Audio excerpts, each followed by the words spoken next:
Hello everyone, today I'm going to show you how to recover your iPhone passcode easily in 2025. So make sure you will be just on this website which is called spot.apple.com, and if you forgot your iPhone passcode or your iPhone is disabled, so here is the option to see. So make sure you just see this full tutorial till the end and you will know how it's recovered. If you forgot the passcode on your iPhone with Face ID, you can reset it with recovery mode and a computer. We'll show you how.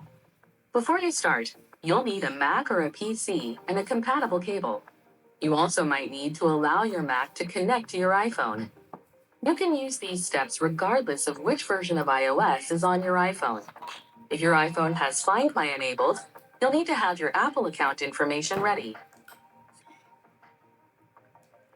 To begin resetting your iPhone 10 or later, press and hold the side button and one of the volume buttons until the power off slider appears.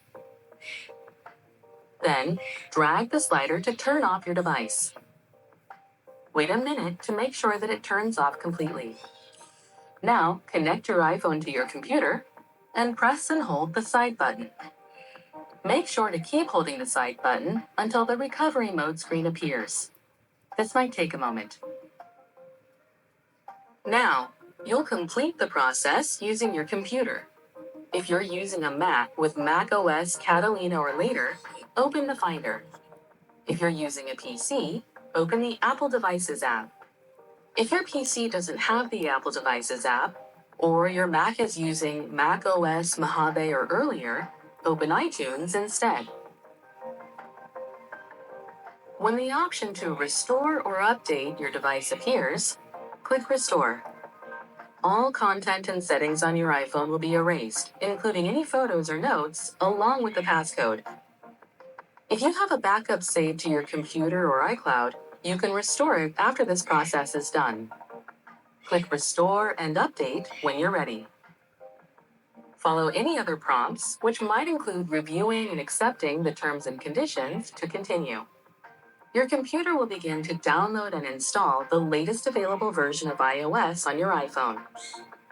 If the download takes longer than 15 minutes, your device will exit recovery mode. To re-enter recovery mode, you'll need to disconnect your iPhone from your computer and repeat the button presses on your device described in the previous section of this video. Make sure to leave your device connected while it's restoring. When the process is finished, your iPhone will restart and the Hello screen will appear. You can then follow the prompts to restore your iPhone from a backup if you have one. If you still need help, contact Apple support to speak with an advisor or make an appointment at an Apple store or Apple authorized service provider. Some sequences. I hope this video helped you. Please don't forget to like and subscribe and get notified for more videos.